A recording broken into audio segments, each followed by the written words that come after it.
Nora Fatehi ने कर दिया ऐसा बड़ा काम कि पूरी दुनिया में उन्होंने भारत का नाम रोशन कर दिया। आखिर क्या है वो काम, आज जानेंगे। एक ऐसी लड़की जिसके बाल देखकर आप सर पकड़ लेंगे, और भारत का एक ऐसा काला सच जो सबको पता होना चाहिए। जानने के लिए देखते रहिए वीडियो लास्ट तक। फैक्ट नंबर 10, नोरा फतेही अक्सर अपने डांस वीडियोस और आउटफिट्स को लेकर काफी चर्चाओं में रहती है, पर इस बार वो किसी ऐसे कारण से चर्चाओं में है कि पूरे भारत को उन पर गर्व महसूस हो रहा है। नोरा फतेही भारत की पहली ऐसी बॉलीवुड स्टार बन गई है जिन्होंने भारत को दुनिया के सबसे prestigious football tournament FIFA world cup में रिप्रेजेंट किया है। नोरा ने इस साल के फीफा वर्ल्ड कप के theme song light the sky में अपनी आवाज दी है। साथ ही उन्होंने इस गाने पर अपने शानदार डांस मूव्स भी दिखाए हैं, जो आप इस वीडियो में भी देख सकते हैं। आपको बता दें, फीफा वर्ल्ड कप के थीम सॉन्ग में शकीरा और जेनिफर लोपेज जैसी बड़ी बड़ी सिंगर्स ने अपनी आवाज दी है, इसलिए नोरा का सेम प्लेटफॉर्म पर भारत को हिंदी गाने पर डांस करते हुए रिप्रेजेंट करना अपने आप में एक बड़ी बात है। फैक्ट नंबर 9, आपको इंटरनेट पर लाखों शानदार आर्टिस्ट मिल जाएंगे, पर आज हम आपको जिस आर्टिस्ट से मिलाएंगे उनकी आर्ट आपके होश उड़ा देगी। मिलिए लेटिटिया केवाई से।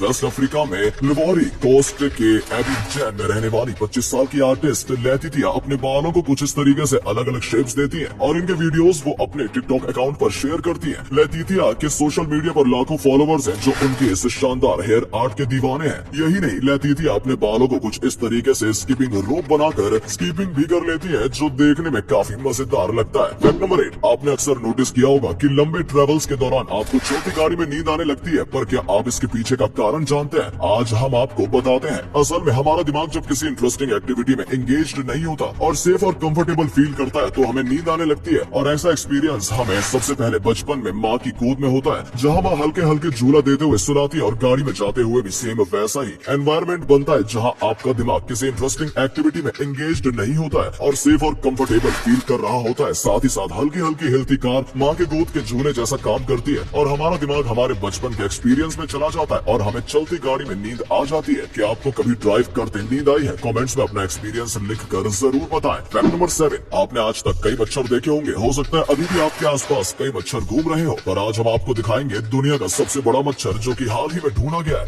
हम बात कर रहे हैं होलर्शिया मिकानु नाम की स्पीशीज के इस मच्छर की। इस मच्छर को हाल ही में चाइना के माउंट क्विंगशेंग जो की शेंगडू में है उसमें ढूंढा गया। आपको बता दें कि ये इस प्रजाति का आज तक का सबसे बड़ा मच्छर है, जिसके पंखों की लंबाई 11.15 सेंटीमीटर है। यानी अगर आप इसे दुनिया का सबसे बड़ा मच्छर कहेंगे तो भी कुछ गलत नहीं होगा। फैक्ट नंबर 6, बिजली कटना अपने यहाँ एक आम बात है, इसलिए भारत में ज्यादातर घरों में आपको इन्वर्टर देखने को मिल जाएगा, पर अब ऐसे गैजेट्स मार्केट में आ चुके हैं जो इन्वर्टर के पूरे मार्केट को ही खा जाएगा। कैसे, चलिए आज हम आपको बताते हैं। सिस्का ने हाल ही में कुछ ऐसे एलईडी बल्ब तैयार किए हैं जिनमें इनबिल्ट बैटरी बैकअप आता है। जब बिजली आती है तो इन बल्ब्स के अंदर मौजूद बैटरी चार्ज हो जाती है, और जैसे ही बिजली जाती है ये बल्ब अपनी बैटरी बैकअप का इस्तेमाल करके कुछ इस तरीके से चलने लगते हैं। यानी अब इन्वर्टर का तामझाम को टाटा बाय बाय बोलने का टाइम आ गया है। आप में से किस किस के घर में इन्वर्टर मौजूद है, कमेंट्स में लिखकर जरूर बताएं। फैक्ट नंबर 5, आपने अक्सर देखा होगा कि लोग बिजली बचाने के चक्कर में पंखों को काफी धीमा चलाते हैं और एसी को भी कम स्पीड पर चलाकर कमरा ठंडा होने के बाद बंद कर देते हैं, पर ऐसा करके क्या वो सच में बिजली बचा लेते हैं? चलिए आज हम आपको बताते हैं। पहले के टाइम में पंखों को कुछ इस तरीके से रेगुलेटर से कंट्रोल किया जाता था, जिन्हें धीमा चलाने और तेज चलाने पर वो सेम ही बिजली खाते थे, पर आजकल फैंस रिमोट से कंट्रोल होते हैं और ये फैन धीमा होने पर कम बिजली खाते हैं। वही बात अगर एसी की करें तो एसी को आप जितने कम टेम्परेचर पर चलाएंगे ये उतनी ही ज्यादा बिजली खाएगा, क्योंकि कम टेम्परेचर पर चलने वाले एसी के कंप्रेसर को कमरा ठंडा करने के लिए ज्यादा काम करना पड़ता है, जिसके चलते वो बिजली भी ज्यादा खाता है। फैक्ट नंबर 4, ब्रेन हमारे शरीर का काफी जरूरी हिस्सा होता है। क्या आप जानते हैं कि आप अपने ब्रेन को अपने हिसाब से चेंज कर सकते हैं, पर कैसे? चलिए आज हम आपको बताते हैं। इंसान अपने ब्रेन के 80% हिस्से को मॉडिफाई कर सकता है फिजिकल एक्टिविटीज की मदद से। इस टॉपिक पर कई स्टडीज भी की जा चुकी है, और स्टडी में ये चीजें साबित भी हो चुकी है कि हम अपने दिमाग के स्ट्रक्चर, उसकी फंक्शनिंग को एक्सरसाइज की मदद से बदल सकते हैं और उसे और भी बेटर परफॉर्मिंग बना सकते हैं। तो अब आप वेट किस चीज का कर रहे हैं? फैक्ट नंबर 3, आपने सोनी के कई प्रोडक्ट्स देखे और इस्तेमाल भी किए होंगे, पर आज हम आपको सोनी के एक ऐसे प्रोडक्ट्स के बारे में बताएंगे जिसको आपने पहले कभी नहीं देखा होगा, पर वो एक टाइम पर काफी पॉपुलर हुआ था। हम बात कर रहे हैं सोनी के वॉचमैन की। सोनी ने इस डिवाइस को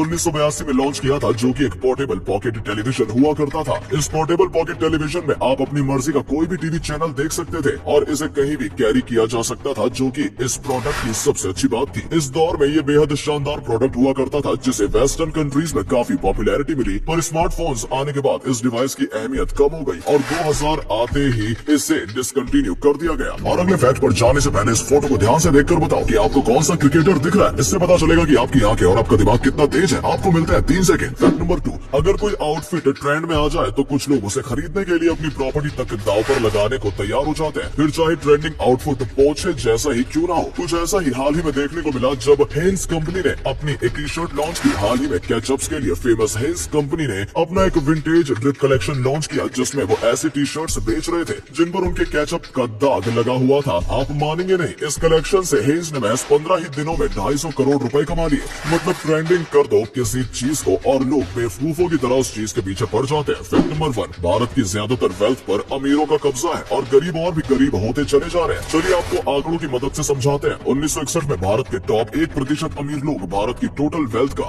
11% हिस्सा कंट्रोल करते थे, जो अब बढ़कर 43% हो चुका है। यानी भारत की लगभग आधी वेल्थ पर भारत के 1% लोगों का कब्जा है, जिसके चलते भारत के अमीर लोग और भी अमीर होते जा रहे हैं और गरीब लोग और भी गरीब हो रहे हैं, जिससे भारत सरकार की पॉलिसीज का भी बड़ा योगदान है। दोस्तों वीडियो अच्छा लगा हो तो इसे शेयर कर देना। ऐसा करने से हमें मोटिवेशन मिलता है और ज्यादा अच्छे वीडियोस बनाने के लिए। वीडियो देखने के लिए आपका बहुत बहुत धन्यवाद।